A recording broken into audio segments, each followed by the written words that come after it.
صلو علی الحبیب صلی اللہ علیہ محمد صلی اللہ علیہ وآلہ وسلم۔ سرکار غوث پاک رحمۃ اللہ تعالی علیہ کی سیرت کے حوالے سے ان کی زندگی کا ایک واقعہ ہمیں ملتا ہے، نہایت سبق آموز ہے کہ سرکار غوث پاک رحمۃ اللہ تعالی علیہ بچپن میں جب اپنے لڑک پن کی طرف سے تو یہ تعلیم حاصل کرنے کے لیے، علم دین حاصل کرنے کے لیے اپنے شہر سے دوسرے شہر کی طرف جانے لگے۔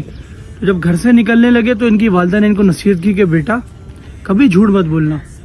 سرکار غوث پاک رحمۃ اللہ تعالی علیہ ماں کی یہ نصیحت سن کے روانہ ہو گئے، اور جب یہ راستے میں تھے تو پہلے کے دور میں اس طرح کا سفر تو نہیں تھا، وہ اونٹوں پہ اور اس طریقے سے سفر ہوتا تھا، تو راستوں میں اسٹے کرتے تھے، راستے میں ریسٹ کیا کرتے تھے۔ تو قافلہ ایک جگہ پہ جنگل میں کہیں ٹھہرا تو رات کو ڈاکوؤں نے قافلے پر حملہ کیا اور سارا مال و اسباب لوٹ لیا۔ تو ڈاکوؤں میں سے چند ان کے پاس بھی آئے اور کہا ہے بچے تیرے پاس کچھ ہے؟ تو غوث پاک رحمۃ اللہ تعالیٰ نے جواب دیا میری ماں نے میرے جو ہے نا کپڑے کے اندر جو ہے اشرفیاں کہا جاتا تھا اس کو، وہ اندر سیے ہوئے ہیں جو اس دور کے مطابق ان کی قیمت تھی۔ تو وہ ایک تو ڈاکو جو پورا بچہ ہے تو مذاق سمجھ کے چلا گیا۔ پھر دوبارہ ایک ڈاکو آیا تو اس نے آ کے غوث پاک رحمۃ اللہ تعالیٰ علیہ سے کہا کہ تیرے پاس کچھ ہے؟ تو انہوں نے غوث پاک رحمۃ اللہ تعالیٰ نے جواب دیا کہ بالکل یہ اندر سلی ہوئی ہیں۔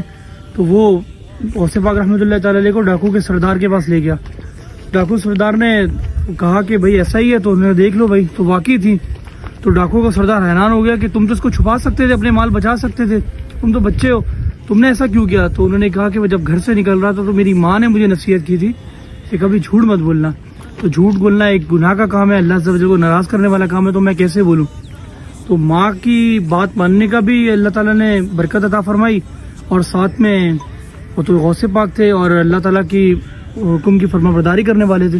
تو یہ سن کر ڈاکو کا سردار زاروں کو تار رونے لگا، اور اس نے کہا کہ تم بچے ہو اور اس طریقے سے یعنی اللہ عز و جل کی فرما برداری کر رہے ہو، اور میں اللہ عز و جل کی کتنی نافرمانیاں کر رہا ہوں۔ ڈاکو کا سردار اپنے سارے قافلے کے ساتھ غوث پاک رحمۃ اللہ تعالی علیہ کے ہاتھ میں توبہ کر کے راہ حق کی طرف چل گئے، اور بڑے بڑے وہ اولیاء بنے۔